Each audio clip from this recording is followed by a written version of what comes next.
तो फ्रेंड्स, स्वागत है आप सभी लोगों का आपके अपने यूट्यूब चैनल एग्जामपंथी let's crack the all exam पर। बिहार दरोगा के 1799 पदों पर जो वैकेंसी आई है उसके पीटी परीक्षा के लिए आप यहाँ पे देखेंगे रुक्मणी के द्वारा 30 प्रैक्टिस शीटों का जो पहला वॉल्यूम है यह जारी किया जा चुका है। लेकिन इस प्रैक्टिस शीट में आप देखेंगे कि एक कमी है और इसके जो भी करंट अफेयर्स के प्रश्न हैं वो फरवरी 2025 तक ही अप टू डेट है, परंतु हम अलग अलग वीडियो के माध्यम से प्रत्येक प्रैक्टिस शीट के जो भी करंट अफेयर के प्रश्न होंगे उसे अक्टूबर 2025 तक अप टू डेट करके आप लोगों के बीच में लेकर आते रहेंगे। सो अगर वीडियो पसंद आए तो प्लीज़ वीडियो को लाइक करें, चैनल को सब्सक्राइब करें तथा वीडियो को ज़्यादा से ज़्यादा अपने फ्रेंड सर्कल में शेयर करें। तो चलिए शुरू करते हैं आज के प्रैक्टिस सेट का पहला प्रश्न।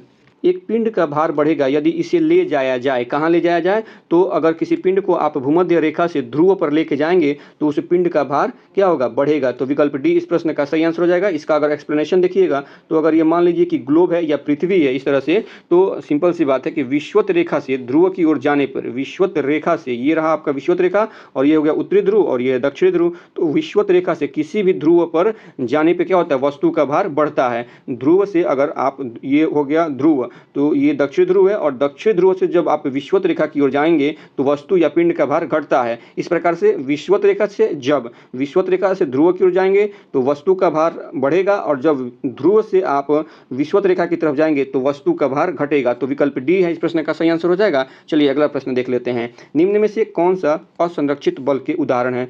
तो घर्षण बल तथा श्यान बल ये दोनों असंरक्षित बल के उदाहरण है। तो विकल्प सी इस प्रश्न का सही आंसर हो जाएगा। अगला प्रश्न है कि सरल आवर्त गति करते एक कण की कुल ऊर्जा इस किसके अनुक्रमानुपाती होती है? तो यह आयाम के वर्ग के अनुक्रमानुपाती होती है। विकल्प बी इस प्रश्न का सही आंसर हो जाएगा। अगला प्रश्न है कि अकबर का मकबरा निम्नलिखित में से किस स्थान पर स्थित है? तो अकबर का मकबरा सिकंदरा में स्थित है। विकल्प डी इस प्रश्न का सही आंसर हो जाएगा। अगला प्रश्न है बनारस हिंदू विश्वविद्यालय की स्थापना पंडित मदन मोहन मालवीय ने निम्नलिखित में से किसके सहयोग से की थी?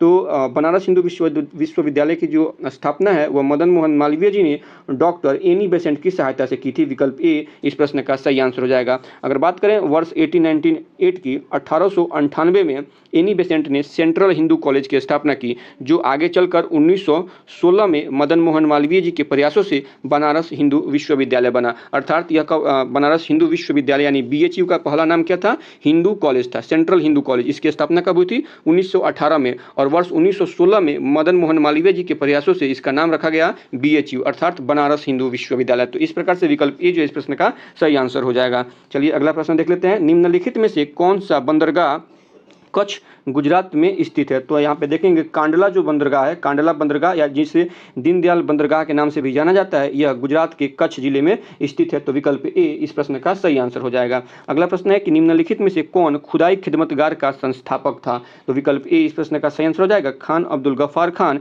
खुदाई खिदमतगार के संस्थापक रहे हैं। इसकी स्थापना कब हुई है? तो 1929 में इसकी स्थापना या इसका गठन किया गया था। इसके अलावा खुदाई खिदमतगार जी को लाल कुर्ती के नाम से भी जाना जाता है, या खान अब्दुल गफ्फार खान को देखिएगा तो सीमांत गांधी के नाम से भी जाना जाता है। सीमांत गांधी कह लीजिए या लाल कुर्ती कह लीजिए, ये दोनों उपनाम जो हैं यह किनके उपनाम है? खान अब्दुल गफ्फार खान जी के उपनाम है। तो विकल्प ए इस प्रश्न का सही आंसर हो जाएगा। चलिए अगला प्रश्न देख लेते हैं। मीराबाई किसकी शिष्या थी? तो मीराबाई संत रैदास जी की शिष्या थी। विकल्प जो सी है इस प्रश्न का सही आंसर हो जाएगा। मीराबाई 16वीं शताब्दी की एक कृष्ण भक्त और कवित्री थी। मीराबाई राणा संग्राम सिंह के बड़े पुत्र भोजराय की पत्नी थी। तो विकल्प सी इस प्रश्न का सही आंसर हो जाएगा। चलिए अगला प्रश्न देखते हैं। गोदान निम्नलिखित में से किस प्रसिद्ध लेखक द्वारा लिखा गया उपन्यास है? आसान सा प्रश्न है। गोदान मुंशी प्रेम जी के द्वारा लिखा गया उपन्यास है। विकल्प डी इस प्रश्न का सही आंसर हो जाएगा। मुंशी प्रेम जी का बचपन का नाम अगर देखिए तो धनपत राय श्रीवास्तव इनका वास्तविक नाम था, और प्रेमचंद द्वारा सेवा सदन, गबन, कर्मभूमि, प्रेमाश्रम, रंगभूमि, निर्मला जैसे प्रसिद्ध उपन्यास लिखे गए हैं। इस प्रकार से विकल्प डी इस प्रश्न का सही आंसर हो जाएगा। गोदान किसकी रचना है? तो मुंशी प्रेमचंद्र जी की रचना है। चलिए अगला प्रश्न देख लेते हैं। निम्नलिखित में से किस दिन को भारत में संविधान दिवस के रूप में मनाया जाता है? तो दिए गए विकल्पों में विकल्प सी इस प्रश्न का सही आंसर हो जाएगा। 26 नवंबर को संविधान दिवस मनाया जाता है। 26 नवंबर को आप देखिएगा तो इसे राष्ट्रीय विधि दिवस के रूप में भी जाना जाता है। तथा 25 जून को, तो 26 जून को, तो 26 नवंबर को तो हो गया संविधान दिवस, लेकिन हाल ही में एक और दिवस शुरू किया गया है, संविधान हत्या दिवस। यह कब मनाया जाता है? तो 25 जून को, 25 ऑफ जून को क्या मनाया जाता है? जाता है? संविधान हत्या दिवस मनाया जाता है। संविधान दिवस कब मनाया जाता है? 26 नवंबर को। और संविधान हत्या दिवस कब मनाया जाता है? तो 25 जून को। तो विकल्प सी इस प्रश्न का सही आंसर हो जाएगा।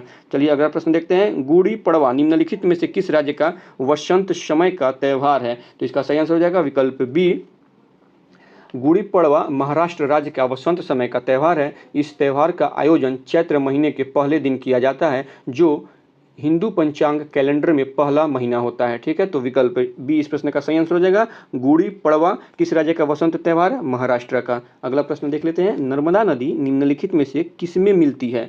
तो नर्मदा नदी यह अरब सागर में मिलती है। विकल्प ए इस प्रश्न का सही आंसर हो जाएगा। इस नदी का उद्गम स्थान देखिएगा तो मध्य प्रदेश के मैकाल पर्वत श्रेणी के अमरकंटक पठार से होता है। इसको एक बार फिर से सुन लीजिए। नर्मदा नदी का उद्गम मध्य प्रदेश के मैकाल पर्वत श्रेणी के अमरकंटक पठार से होता है, इसलिए विकल्प ए इसका सही आंसर हो जाएगा। यह अरब सागर में गिरने वाली प्रायद्वीपीय भारत की सबसे लंबी नदी है। यह उत्तर में विंध्याचल और दक्षिण में सत्यपुड़ा, उत्तर में विंध्याचल है और दक्षिण में सतपुड़ा श्रेणियों के मध्य भ्रंश घाटी से होकर प्रवाहित होती है। इस प्रकार विकल्प ए इस प्रश्न का सही आंसर हो जाएगा। नर्मदा नदी अरब सागर में मिलती है। चलिए अगला प्रश्न देख लेते हैं। 2016 के विमुद्रीकरण के समय निम्नलिखित में से कौन भारत के प्रधानमंत्री थे? तो माननीय नरेंद्र मोदी जी प्रधानमंत्री थे वर्ष 2016 के विमुद्रीकरण में। विकल्प ए इस प्रश्न का सही आंसर हो जाएगा। अगर बात करें विमुद्रीकरण आखिर क्या होती है, तो विमुद्रीकरण वह प्रक्रिया है जिसके द्वारा किसी भी देश की सरकार अपनी अर्थव्यवस्था में विनिमय के माध्यम के रूप में प्रचलित मुद्रा के मौद्रिक मूल्य को कानूनी रूप से समाप्त कर देती है। और भारत में सर्वप्रथम विमुद्रीकरण कब हुआ था? 1946 में भारत में सबसे पहली बार विमुद्रीकरण हुआ था। तो विकल्प ए इस प्रश्न का सही आंसर हो जाएगा। वर्ष 2016 के विमुद्रीकरण के समय भारत के प्रधानमंत्री नरेंद्र मोदी थे। चलिए अगला प्रश्न देख लेते हैं। भारत के पहले AI संचालित एंटी ड्रोन सिस्टम का नाम बताना है। इसका नाम है इंद्रजाल। विकल्प बी जो इस प्रश्न का सही आंसर हो जाएगा। भारत के पहले AI संचालित एंटी ड्रोन सिस्टम का नाम इंद्रजाल है। इंद्रजाल एक नेटवर्क केंद्रित प्रणाली है जिसमें सेंसर, हथियार और एक नियंत्रण प्रणाली सिस्टम है। इंद्रजाल 4000 वर्ग किलोमीटर क्षेत्र में ड्रोन का पता लगा सकती है और उसे निष्क्रिय भी कर सकती है। इसका निर्माण किसने किया है? तो हैदराबाद में स्थित रोबोटिक्स फर्म ग्रेन रोबोटिक्स ने इंद्रजाल नामक एक अत्याधुनिक AI संचालित एंटी ड्रोन सिस्टम का अनावरण सितंबर 2023 में किया था। तो विकल्प बी इस प्रश्न का सही आंसर हो जाएगा। अगला प्रश्न देख लेते हैं। पेरिस ओलंपिक 2024 में भारत के संदर्भ में सही विकल्प का चयन करना है। तो सही विकल्प क्या होगा? पेरिस ओलंपिक में भारत ने कुल 5 पदक जीते। यह कथन गलत है। अगला कथन है कि पदक तालिका में भारत कुल 6 पदक के साथ 71वें स्थान पर रहा। यह कथन बिल्कुल सही है और यही हमारा आंसर हो जाएगा। इसके अलावा अगर देखिएगा तो पेरिस ओलंपिक 2024 में भारत के संदर्भ में पदक तालिका में देखिएगा तो भारत ने कुल 6 पदक के साथ 71वें स्थान पर अपना पद कायम रखा। यह कथन बिल्कुल सत्य है। इसके अलावा पेरिस ओलंपिक 2024 का आयोजन कब हुआ था? तो इसका आयोजन 26 जुलाई से 11 अगस्त तक इसका आयोजन किया गया था।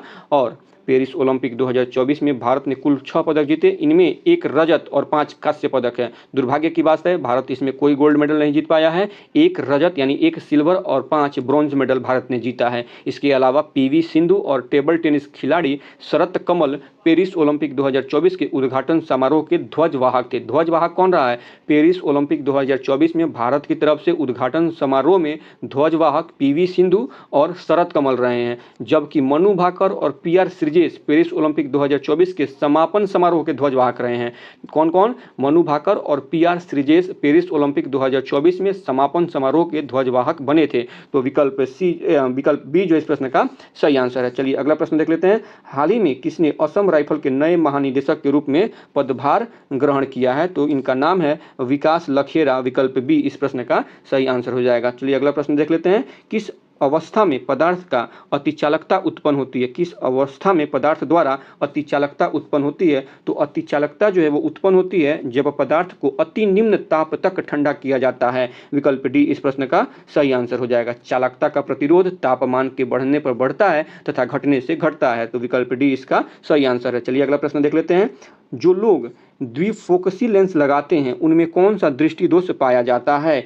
तो उनमें जरा दूर दृष्टि दोष पाया जाता है। विकल्प डी इस प्रश्न का सही आंसर हो जाएगा। जो लोग द्विफोकसी लेंस यानी बाइफोकल लेंस लगाते हैं उनमें जरा दूर दृष्टि दोष पाया जाता है। जरा दूर दृष्टि दोष में व्यक्ति को निकट दृष्टि व दूर दृष्टि दोनों दोष एक साथ होता है। द्विफोकसी लेंस के ऊपरी भाग यानी जैसे अगर आपका लेंस इस प्रकार से है, अगर ये लेंस है, लेंस अर्थात क्या, जो चश्मा के जो शीशा होता है उसकी बात की जाती है। तो अगर ये आपका लेंस है या शीशा है चश्मे का, तो जो इसका द्विफोकसी लेंस के ऊपरी भाग जो होता है, ये ऊपर वाला जो भाग होता है, और ऊपर द्विफोकसी लेंस में ऊपरी भाग अवतल और नीचे का भाग जो होता है वो उत्तल लेंस की तरह कार्य करता है। दूरदृष्टि दोष में आप देखेंगे, दूरदृष्टि दोष में वस्तु का प्रतिबिंब रेटिना पर न बन के उसके पीछे बनता है, जबकि निकट दृष्टि दोष में वस्तु का प्रतिबिंब रेटिना पर न बनकर रेटिना से आगे बनता है। इसीलिए दूरदृष्टि दोष में उत्तल लेंस का प्रयोग किया जाता है और निकट दृष्टि दोष में अवतल लेंस का प्रयोग किया जाता है। तो विकल्प डी जो है इस प्रश्न का सही आंसर हो जाएगा।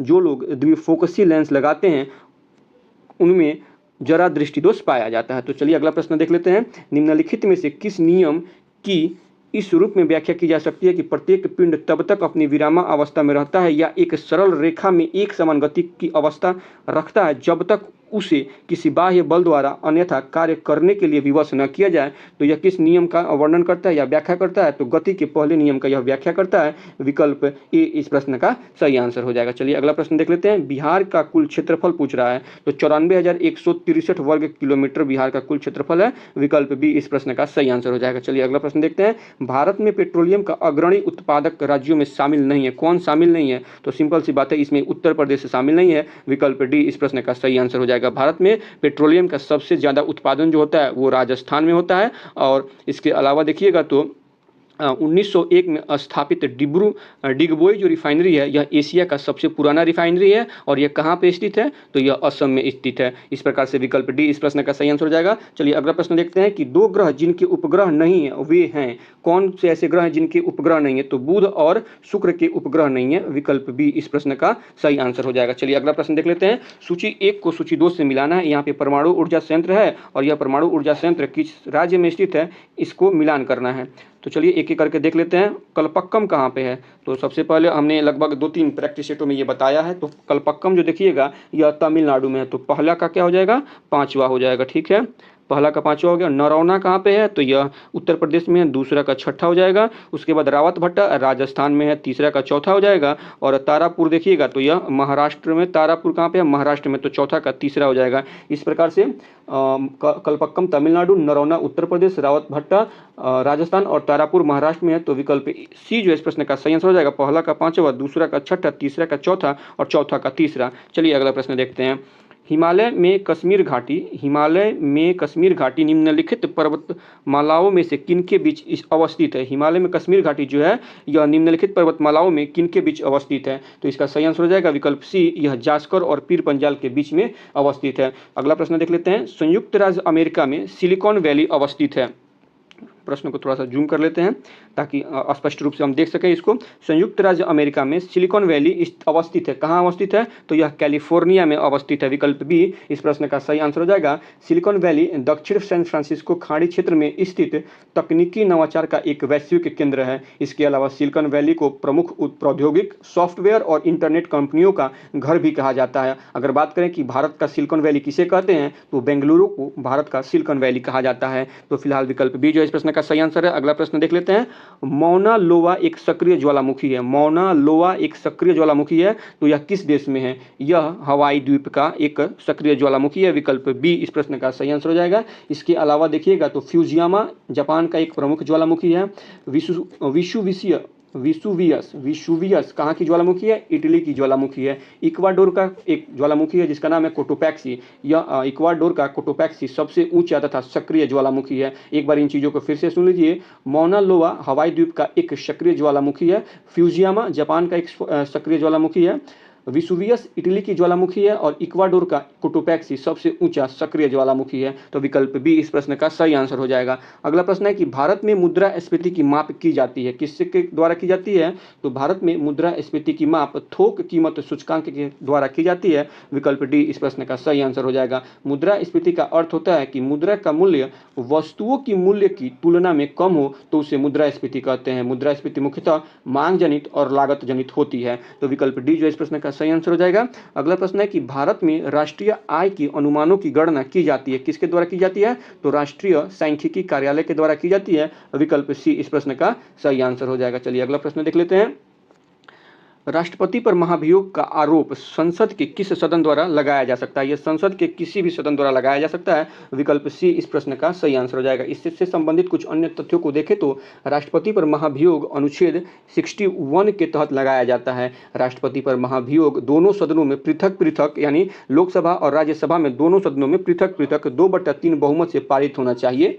इसके अलावा राष्ट्रपति पर महाभियोग लगाने के लिए यह आवश्यक है कि 14 दिन पहले राष्ट्रपति को लिखित सूचना दी जाए और जिस पर उन दोनों सदनों के 1/4 सदस्यों का क्या होना चाहिए? हस्ताक्षर होना चाहिए। भारत में राष्ट्रपति पर महाभियोग की जो प्रक्रिया है वह USA अर्थात अमेरिका से लिया गया है। और भारत में बात करें कि वर्तमान में भारत के राष्ट्रपति कौन है, तो भारत की वर्तमान राष्ट्रपति द्रौपदी मुर्मू जी हैं और वे भारत की 15वीं नंबर की क्रमांक से देखिएगा तो 15वीं क्रमांक की राष्ट्रपति हैं। तो विकल्प सी जो इस प्रश्न का सही आंसर हो जाएगा। राष्ट्रपति पर महाभियोग का आरोप जो होता है संसद के दोनों सदनों के द्वारा लगाया जा सकता है। चलिए अगला प्रश्न देख लेते हैं। भारतीय पुरुष हॉकी टीम ने अब तक ओलंपिक में कितने स्वर्ण पदक जीते हैं? तो अब तक इन्होंने कुल 8 बार स्वर्ण पदक जीते हैं। विकल्प ए इस प्रश्न का सही आंसर हो जाएगा। इसके अलावा वर्ष 2024 के पेरिस ओलंपिक में भारतीय हॉकी पुरुष टीम ने कांस्य पदक जीता है। कौन सा पदक? कांस्य पदक जीता है। ठीक है, तो विकल्प ए इस प्रश्न का सही आंसर हो जाएगा। चलिए अगला प्रश्न देख लेते हैं। भारत की किस कंपनी ने भार्गवास्त्र हथियार प्रणाली विकसित की है? तो इस कंपनी का नाम है EEL अर्थात विकल्प सी इस प्रश्न का सही आंसर हो जाएगा।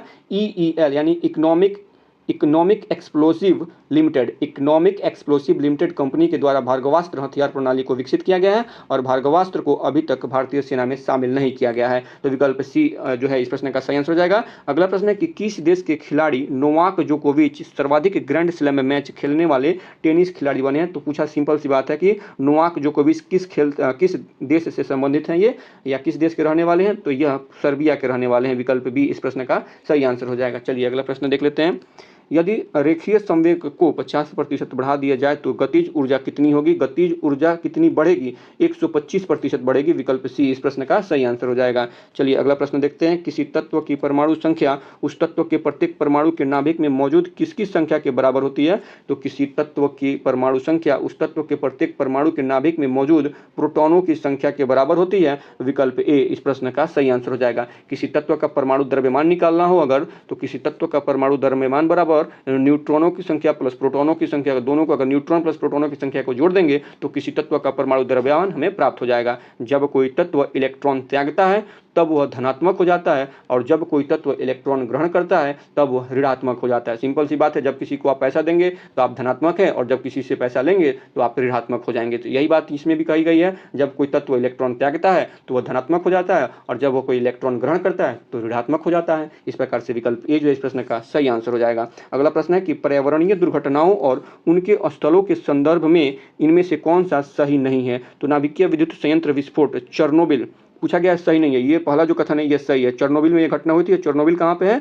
तो यूक्रेन में स्थित है। ठीक है, अगला प्रश्न है कि इटालियन डाइऑक्सिन क्राइसिस सेवेसो में हुआ था, यह भी कथन सही है। Union carbide gas leak Bhopal Bharat में हुआ था, यह कथन भी सही है। और 3 mile island nuclear disaster Tokyo में हुआ था, यह कथन गलत है और यह इस प्रश्न का सही आंसर हो जाएगा। 3 माइल आइलैंड न्यूक्लियर डिजास्टर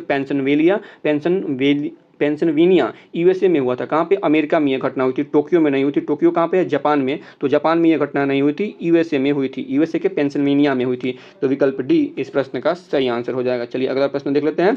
संसद के 2 सत्रों के बीच अधिकाधिक अंतराल होना चाहिए, कितने दिनों का? 6 महीने का अंतराल होना चाहिए ज़्यादा से ज़्यादा। विकल्प बी इस प्रश्न का सही आंसर हो जाएगा। भारत में संसद एक वर्ष में 3 सत्र का आयोजन करती है। सत्र का उद्घाटन या आहूत या सत्रावसान राष्ट्रपति के द्वारा किया जाता है। तो विकल्प बी इस प्रश्न का सही आंसर है। अगला प्रश्न है कि पंचायती राज सर्वप्रथम प्रवर्तित किया गया था। कहाँ पे? तो यह राजस्थान में किया गया था। विकल्प डी इस प्रश्न का सही आंसर हो जाएगा। पंचायती राज सर्वप्रथम राजस्थान में प्रवर्तित किया गया था। इसके अलावा आप देखेंगे कि पंचायती राज का जो शुभारंभ है भारत में 2 अक्टूबर 1959 कब हुआ था?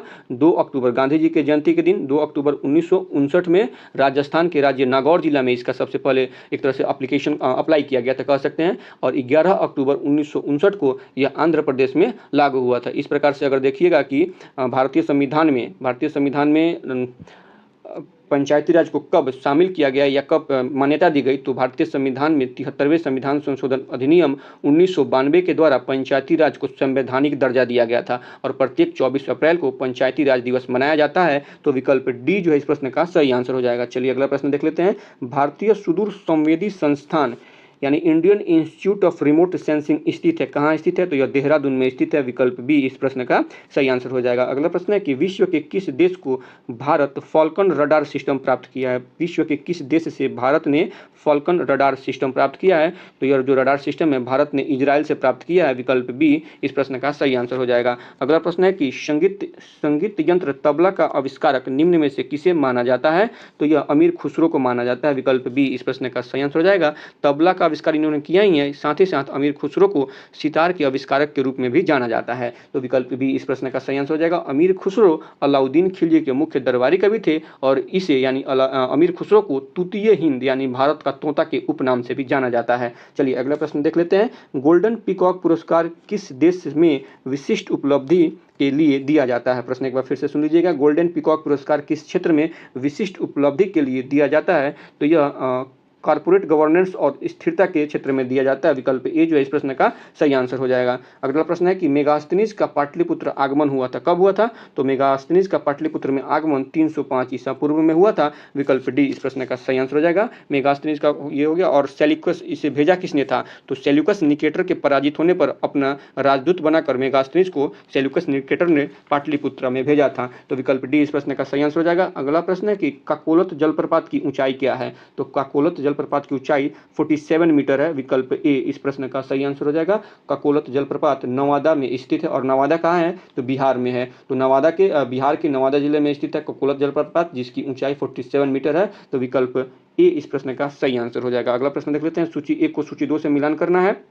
इसमें क्या है? युद्ध है और यह युद्ध कब हुआ है? तो एक एक करके चलिए मिलाते हैं। 1556 में क्या हुआ है? 1556 में अकबर का राज्यारोहण हुआ है, यानी पहला का क्या हो जाएगा? पहला का 5वां हो जाएगा। ठीक है, पहला का 5वां। इसके बाद 1600 में क्या हुआ है? ईस्ट इंडिया कंपनी का अधिकार। 1600 में ईस्ट इंडिया कंपनी का, यानी पहला का चौथा हो जाएगा। और तीसरा है कि 1680 में, तो 1680 में शिवाजी का देहांत हुआ था, तो तीसरा का तीसरा हो जाएगा। और 1739 में नादिर शाह का दिल्ली पर आक्रमण हुआ था, तो चौथा का दूसरा हो जाएगा। इस प्रकार से विकल्प बी जो है इस प्रश्न का सही आंसर हो जाएगा। पहला का 5वां, दूसरा का चौथा, तीसरा का तीसरा और चौथा का दूसरा। चलिए अगला प्रश्न देख लेते हैं। निम्न में कौन सा झील उल्कापात द्वारा निर्मित है? दिए गए विकल्पों में जो लोनार झील है यह उल्कापात के द्वारा निर्मित है। विकल्प डी इस प्रश्न का सही आंसर हो जाएगा। लोनार झील है कहाँ पे? तो यह महाराष्ट्र में है और यह ज्वालामुखी उल्कापात द्वारा निर्मित है। इसके अलावा बाकी के विकल्पों को अगर देख लें, वेम्बनाड झील की बात करें तो वेम्बनाड झील केरल तट पर स्थित खारे जल की लैगून झील है। इसके अलावा अष्टमुदी झील यह केरल में कोल्लम जिले में स्थित लैगून या कयाल झील है। उसके बाद रूपकुंड झील यह उत्तराखंड के मध्य हिमालय स्थित ताजे पानी की झील है। तो विकल्प डी जो इस प्रश्न का सही आंसर हो जाएगा, उल्कापात झील लोनार झील है। चलिए अगला प्रश्न देख लेते हैं। 34वां व्यास सम्मान 2024 किसे सम्मानित किया गया है? 34वां व्यास सम्मान 2024 से किसे सम्मानित किया गया है? तो यह सूर्यबाला जी को सम्मानित किया गया है। विकल्प ए इस प्रश्न का सही आंसर हो जाएगा। इसके अलावा देखिएगा तो मशहूर कवित्री गगन गिल को मैं जब तक आई बाहर के लिए साहित्य अकादमी पुरस्कार 2024 से सम्मानित किया गया था। मशहूर कवित्री गगन गिल को मैं जब तक बाहर आई के लिए साहित्य अकादमी पुरस्कार 2024 से सम्मानित किया गया है। 2024 के 58वां ज्ञानपीठ पुरस्कार किसे दिया गया है? तो मशहूर गीतकार गुलजार और संस्कृत के विद्वान जगतगुरु रामभद्राचार्य जी को 58वां ज्ञानपीठ पुरस्कार सम्मानित किया गया है। तो विकल्प ए जो इस प्रश्न का सही आंसर हो जाएगा। 34वां व्यास सम्मान 2024 किससे सम्मानित किया गया है? सूर्यबाला जी को। चलिए अगला प्रश्न देख लेते हैं। जून जून 2024 में रामोजी राव का निधन हो गया। रामोजी राव का निधन हो गया। वह निम्नलिखित में से किससे संबंधित थे? तो वह फिल्म जगत से संबंधित थे। विकल्प सी इस प्रश्न का सही आंसर है। अगला प्रश्न है कि माउंट एवरेस्ट पर चढ़ने वाली सबसे उम्रदराज भारतीय महिला कौन बनी है? तो ज्योति रात्रे हैं। विकल्प ए इस प्रश्न का सही आंसर हो जाएगा। इनकी उम्र कितनी हो गई है? 55 वर्ष हो गई है। इसके बाद भी इन्होंने सबसे ज्यादा बार एवरेस्ट पर चढ़ने का रिकॉर्ड बनाया है। तो यह भारत की रहने वाली है। इनका नाम ज्योति रात्रे है। विकल्प ए इस प्रश्न का सही आंसर है।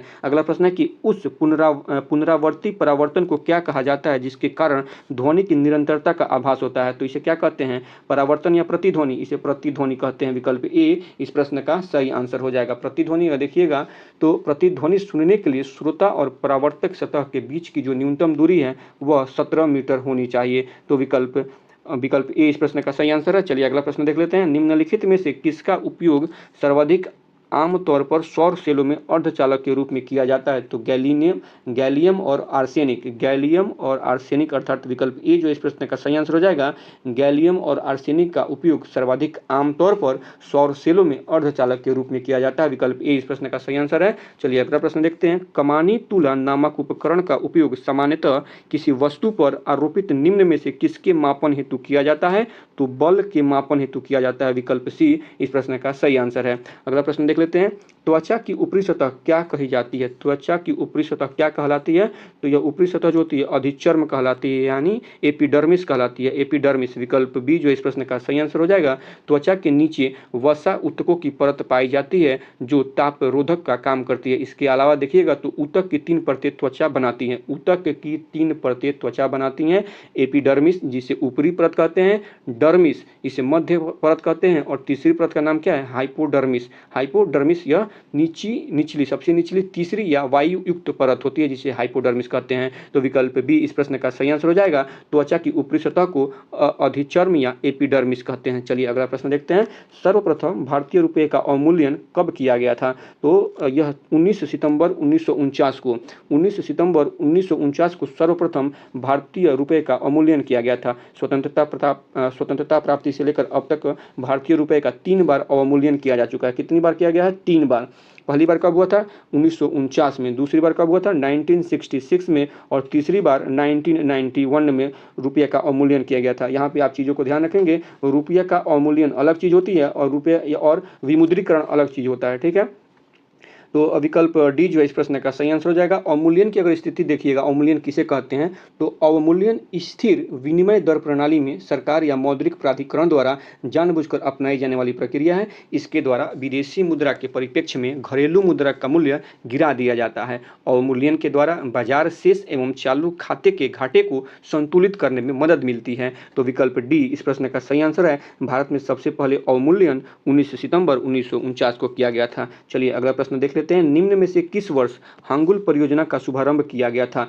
तो यह 1970 में हांगुल परियोजना का शुभारंभ किया गया था। विकल्प ए इस प्रश्न का सही आंसर हो जाएगा। हांगुल परियोजना है क्या? तो हांगुल जो है यह यूरोपियन रेंडियर प्रजाति का एक सरल स्वभाव वाला हिरण है जो कि अब केवल कश्मीर स्थित दक्षिग्राम राष्ट्रीय उद्यान में ही शेष बचा है। विश्व के अन्य भागों से विलुप्त हो चुका यह जीव IUCN के रेड डेटा बुक में प्रविष्ट हो चुका है, यानी रेड लिस्ट में, IUCN के रेड लिस्ट में ये शामिल है, यानी मतलब विलुप्त होने के कगार पे है। ठीक है। तो इसकी जो हांगुल परियोजना की जो शुरुआत की गई थी, कब की गई थी? तो वर्ष 1970 में की गई थी। चलिए अगला प्रश्न देखते हैं। वैश्विक जोखिम रिपोर्ट किस संस्था के द्वारा जारी की जाती है? तो वैश्विक जोखिम रिपोर्ट जो है यह विश्व आर्थिक मंच के द्वारा जारी की जाती है। विकल्प डी इस प्रश्न का सही आंसर हो जाएगा। चलिए अगला प्रश्न देखते हैं। संघीय सरकार का मुख्य लाभ है। संघीय सरकार का मुख्य लाभ क्या है? तो यह क्षेत्रीय स्वायत्तता के साथ राष्ट्रीय एकता को एकीकृत करता है। विकल्प बी जो है इस प्रश्न का सही आंसर हो जाएगा। चलिए अगला प्रश्न देखते हैं। 1857 के सैनिक विद्रोह का तत्कालीन कारण क्या था? यानी सैनिकों को ग्रीस लगे कारतूसों की आपूर्ति। ग्रीस यहाँ पे कहने का मतलब चर्बी युक्त कवर था, जो कारतूसों पे चर्बी युक्त कवर था, उसी को लेकर मुख्य रूप से आप देखेंगे कि 1857 का जो सैनिक विद्रोह था वो उसको अंजाम दिया गया था। इसमें हुआ क्या था कि ब्रेस बाउस एक राइफल था, ब्रेस बाउस ब्राउस, उसके जगह पे एनफील्ड नामक एक राइफल लाया गया था, जिसकी जो कारतूस थी, जो गोली थी, उस पर एक कवर लगा रहता था। वो कवर क्या होता था, गाय और सुअर के चर्बी का प्रयोग करके उस कवर को बनाया जाता था, जो हिंदू और मुस्लिम दोनों के लिए धार्मिक भावनाओं के प्रतिकूल थी। इसीलिए यह मुख्य रूप से आप देखेंगे कि 1857 का सैनिक विद्रोह हुआ था। तो विकल्प बी इस प्रश्न का सही आंसर हो जाएगा। चलिए अगला प्रश्न देख लेते हैं। निम्नलिखित में से कौन सा सबसे प्राचीन पर्वत है? अरावली। दिए गए विकल्पों में अरावली जो है यह सबसे प्राचीन पर्वत है। विकल्प ए इस प्रश्न का सही आंसर हो जाएगा। इसके अलावा देखिएगा तो भारत का सबसे नवीनतम पर्वत श्रेणी कौन है? तो शिवालिक रेंज है।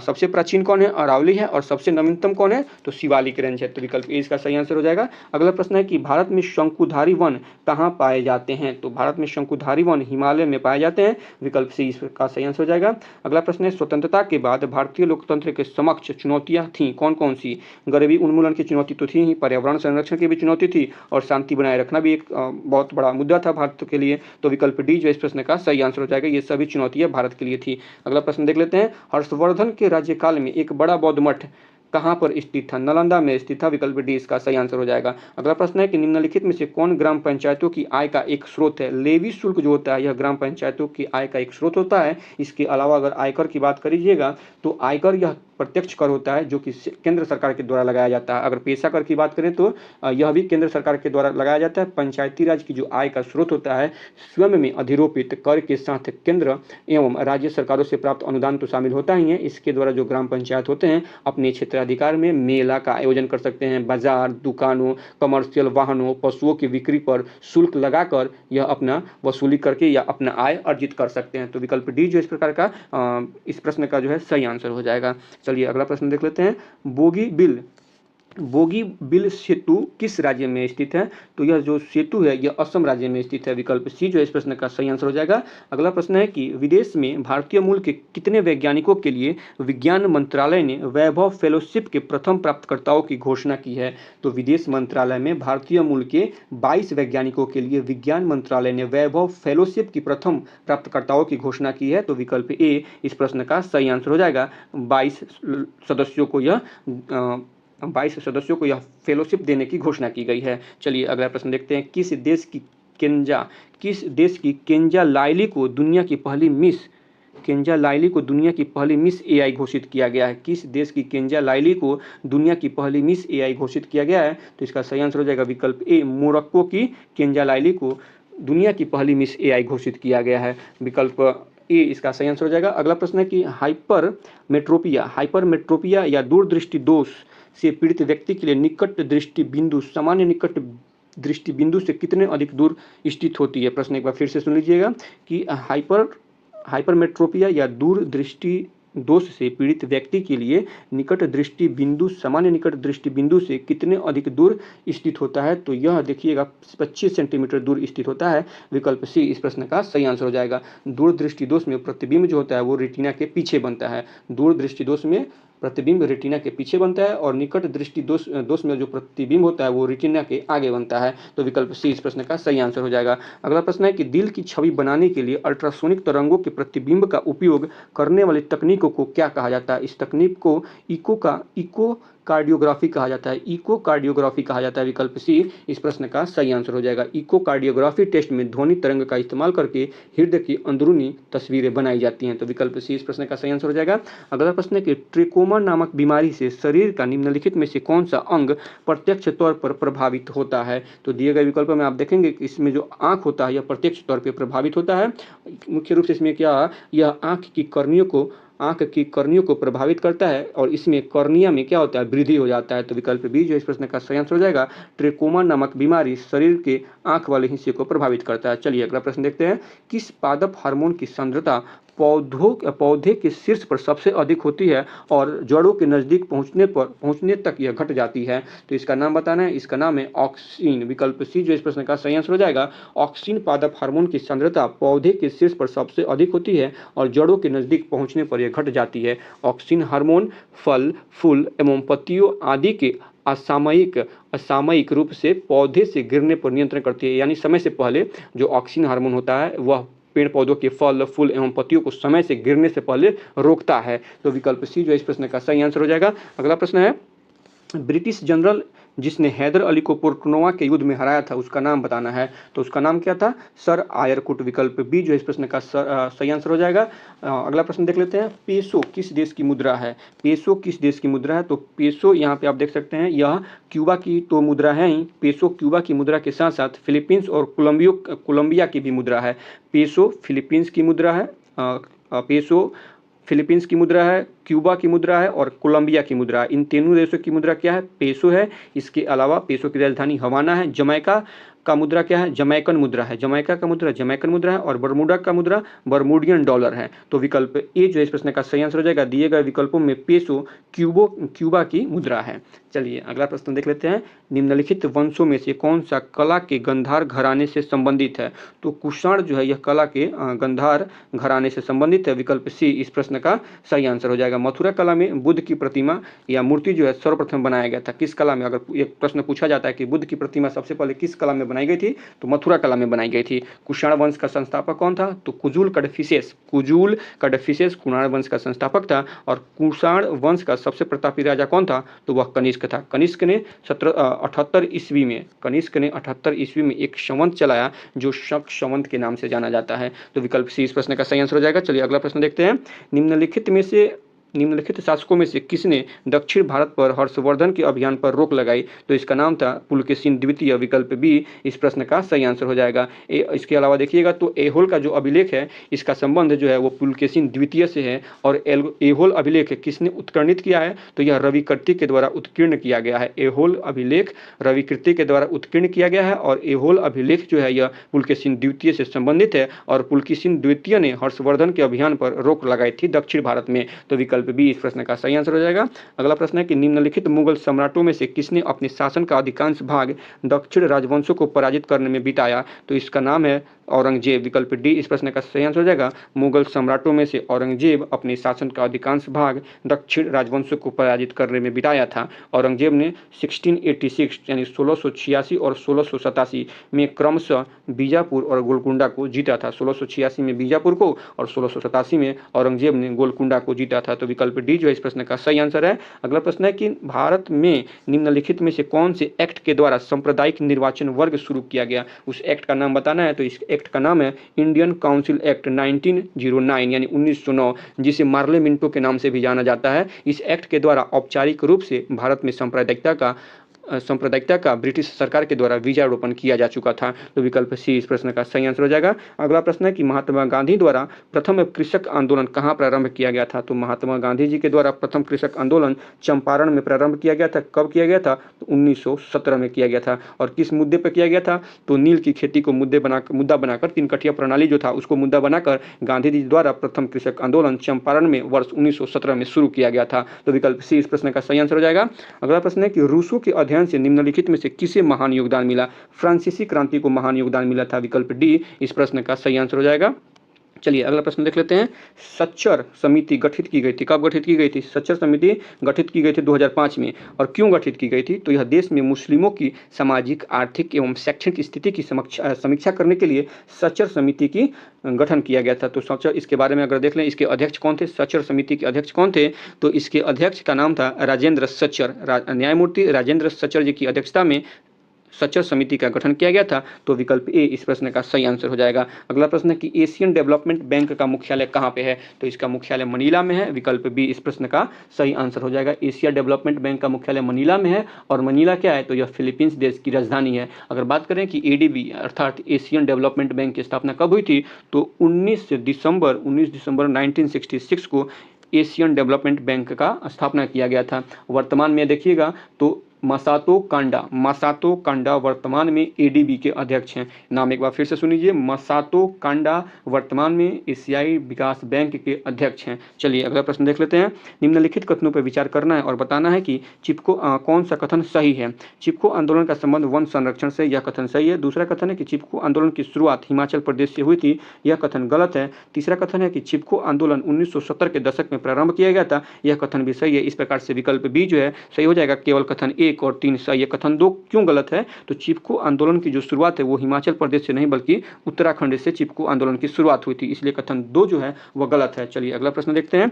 जुलाई 2024 में रक्षा अनुसंधान एवं विकास संगठन अर्थात DRDO ने किस स्वदेशी रूप से डिजाइन एवं विकसित स्वदेशी हल्का टैंक का अनावरण किया है? इसका नाम बताना है, तो इसका नाम है जोरावर, विकल्प ए इस प्रश्न का सही आंसर है। चलिए अगला प्रश्न देख लेते हैं। हाल ही में लॉन्च नई पुस्तक द आइडिया ऑफ डेमोक्रेसी के लेखक कौन है? हाल ही में लॉन्च नई पुस्तक द आइडिया ऑफ डेमोक्रेसी के लेखक कौन है? तो इसके लेखक सैम पित्रोदा हैं, विकल्प ए इस प्रश्न का सही आंसर है। चलिए अगला प्रश्न देखते हैं। पौधों को प्रकाश संश्लेषण के लिए निम्नलिखित में से किस गैस की आवश्यकता होती है? मुख्य रूप से कार्बन डाइऑक्साइड की आवश्यकता होती है, विकल्प सी इस प्रश्न का सही आंसर है। चलिए अगला प्रश्न देखते हैं। निम्न में से किस वृक्ष या किस पौधे का उपयोग खांसी और सर्दी के उपचार में किया जाता है? तो मुख्य रूप से तुलसी का उपयोग किया जाता है, विकल्प डी इस प्रश्न का सही आंसर है। अगला प्रश्न है कि मृत पोषी पोषण क्या है? मृत पोषी पोषण जीव अपना भोजन मृत एवं क्षयकारी पदार्थ से प्राप्त करता है, उसे मृत पोषी पोषण कहते हैं, तो विकल्प डी इस प्रश्न का सही आंसर हो जाएगा। चलिए अगला प्रश्न देख लेते हैं। पृथ्वी या गुरुत्वाकर्षण के खिंचाव की प्राकृतिक में प्रतिक्रिया में अंकुर और जड़ों में क्रमशः ऊपर और नीचे की ओर होने वाली वृद्धि को क्या कहा जाता है? तो इसे गुरुत्वानुवर्तन कहा जाता है, गुरुत्वानुवर्तन कहा जाता है, विकल्प बी इस प्रश्न का सही आंसर हो जाएगा। अगला प्रश्न है कि निम्नलिखित में से कौन सा रोग लिस्मेनिया प्रजाति के प्रोटोजोआ परजीवी के कारण होता है? प्रश्न एक बार फिर से सुन लीजिएगा कि निम्नलिखित में से कौन सा रोग लिस्मेनिया प्रजाति के प्रोटोजोआ परजीवी के कारण होता है? तो काला ज्वर जो है यह लिस्मेनिया प्रजाति के प्रोटोजोआ परजीवी के कारण होता है, विकल्प बी इस प्रश्न का सही आंसर हो जाएगा। इस परजीवी का वाहक कौन है? तो बालू मक्खी इस परजीवी की वाहक होती है और इसमें रोगी को तेज बुखार होता है, यह एक मुख्य रूप से लक्षण है, तो विकल्प बी इस प्रश्न का सही आंसर है। अगला प्रश्न है कि निम्न में से कौन सी प्रार्थना समाज की मांग नहीं थी? पूछा गया मांग नहीं थी, तो इसमें अस्पृश्यता यानी अनटचेबिलिटी को समाप्त करने की मांग प्रार्थना समाज की नहीं थी, तो विकल्प डी इस प्रश्न का सही आंसर हो जाएगा। प्रार्थना समाज की स्थापना कब की गई थी? तो 1867 में प्रार्थना समाज की स्थापना की गई थी और किसके द्वारा की गई थी? तो आत्माराम पांडुरंग एवं MG रनाडे के द्वारा प्रार्थना समाज की स्थापना की गई थी, तो विकल्प डी इस प्रश्न का सही आंसर है। अगला प्रश्न है कि भूमध्य रेखा निम्नलिखित में से किस देश से होकर नहीं गुजरती है? तो यह मैक्सिको से होकर नहीं गुजरती है, विकल्प बी इस प्रश्न का सही आंसर हो जाएगा। अगला प्रश्न है कि ग्लोबल हंगर इंडेक्स निम्नलिखित में से किसके द्वारा प्रकाशित किया जाता है? तो ग्लोबल हंगर इंडेक्स उपयुक्त में से किसी के द्वारा प्रकाशित नहीं किया जाता, विकल्प डी इस प्रश्न का सही आंसर हो जाएगा। तो किसके द्वारा प्रकाशित किया जाता है? ग्लोबल हंगर इंडेक्स का प्रकाशन कंसर्न वर्ल्ड वाइड और belt hunger help concern world wide और वेल्ट हंगर हेल्प के द्वारा यानी ग्लोबल हंगर इंडेक्स का रिपोर्ट तैयार किया जाता है, तो विकल्प डी इसका सही आंसर हो जाएगा। अगर देखेंगे कि भारत ग्लोबल हंगर इंडेक्स 2024 में भारत को कौन सा स्थान मिला है, तो जो 2024 की रिपोर्ट है उसमें भारत को 105वां स्थान मिला है। कितने देशों में? तो 127 देशों में भारत का 105वां स्थान है, तो विकल्प डी इसका सही आंसर है। अगला प्रश्न देखते हैं। यहाँ से मैथ्स के कुछ प्रश्न है, इसके हम आंसर बताते चलेंगे आपको। 14 सेंटीमीटर त्रिज्या वाले एक वृत्त के अंदर, तो इसका जो सही आंसर हो जाएगा वह विकल्प ए इसका सही आंसर हो जाएगा। 392 सेंटीमीटर इसका क्षेत्रफल होगा। अगला प्रश्न है कि किसी समांतर श्रेणी में 92 का सही आंसर हो जाएगा, विकल्प बी 6n+1। चलिए अगला प्रश्न 93 नंबर देख लेते हैं, इसका सही आंसर क्या हो जाएगा? 93 का सही आंसर हो जाएगा 2500 रुपीज़, यानी विकल्प ए इस प्रश्न का सही आंसर हो जाएगा। अगला प्रश्न है 94, इसका सही आंसर क्या हो जाएगा? 36 इकाई, विकल्प डी इस प्रश्न का सही आंसर है। चलिए अगला प्रश्न 95 देख लेते हैं, इसका सही आंसर क्या हो जाएगा? 95 का सही आंसर है 328.856, यानी विकल्प बी इस प्रश्न का सही आंसर है। अगला प्रश्न है कि select the option that express the given sentences in active voice, आपको चूज करना है, तो इसका सही एक्टिव वॉइस क्या होगा? इसका एक्टिव वॉइस है विकल्प ए, द जज पनिश्ड द ज्वेल थीप, विकल्प ए इस प्रश्न का सही आंसर हो जाएगा। 97 नंबर क्वेश्चन है, select the correct indirect form, आपको चूज करना है, तो दिए गए विकल्पों में इनडायरेक्ट फॉर्म क्या है? प्रिया एडमिटेड दैट शी वाज कन्फाउंडेड, विकल्प बी इस प्रश्न का सही आंसर है। अगला प्रश्न है कि दिए गए वाक्य में से गलत वर्तनी ज्ञात करना है। यहाँ से यह एक हिंदी का प्रश्न है, दिया गया है नक्षत्र शब्द का प्रयोग प्रेमचंद ने अपनी कहानी में किया, तो दिए गए विकल्पों में देखिएगा विकल्प डी इस प्रश्न का सही आंसर है। नक्षत्र की जो वर्तनी है वह गलत है, नक्षत्र ऐसे नहीं लिखा जाता है, नक्षत्र में कवर्गी छ लगता है, न, छ और त्र, ये इसका सही स्पेलिंग हो जाएगा नक्षत्र, इसलिए विकल्प डी जो इस प्रश्न का सही आंसर हो जाएगा। चलिए अगला प्रश्न देख लेते हैं। राज्यों में पंचायतों को हस्तांतरण की स्थिति रिपोर्ट में प्रथम स्थान पे कौन सा राज्य है? तो इसमें कर्नाटक राज्य पहले स्थान पे है, विकल्प सी इस प्रश्न का सही आंसर हो जाएगा। अगला प्रश्न है 16 अगस्त 2024 को अर्थ ऑब्जर्वेशन सैटेलाइट 8 यानी ईओस 8 जिसे कहते हैं, अर्थ ऑब्जर्वेशन सैटेलाइट 8 किस अंतरिक्ष एजेंसी के द्वारा लॉन्च किया गया था? तो यह जो सैटेलाइट है यह इसरो के द्वारा लॉन्च किया गया था। विकल्प बी इस प्रश्न का सही आंसर हो जाएगा। अगर बात करें इसरो की, तो इसरो का जो गठन है वो कब किया गया था? 15 अगस्त 1969 को इसरो का गठन किया गया था। इसरो की अंतरिक्ष एजेंसी का गठन किया गया था और अंतरिक्ष विभाग और अंतरिक्ष आयोग की जो स्थापना है इसमें 1972 में की गई थी। अगर वर्तमान की बात करें कि वर्तमान में इसरो के अध्यक्ष कौन है, तो वर्तमान में डॉक्टर वी नारायण इसरो के अध्यक्ष हैं। तो इस प्रकार से यह प्रैक्टिस सेट यहाँ पे समाप्त होता है। आशा करते हैं कि वीडियो आप लोगों को अच्छी लगी होगी। अगर वीडियो अच्छी लगी हो तो प्लीज़ वीडियो को लाइक करें, चैनल को सब्सक्राइब करें तथा वीडियो को ज़्यादा से ज़्यादा अपने दोस्तों के बीच में शेयर करें। आज के इस प्रैक्टिस सेट को यहीं पर समाप्त करते हैं। कल फिर मिलते हैं 17वें प्रैक्टिस सेट में। तब तक के लिए धन्यवाद।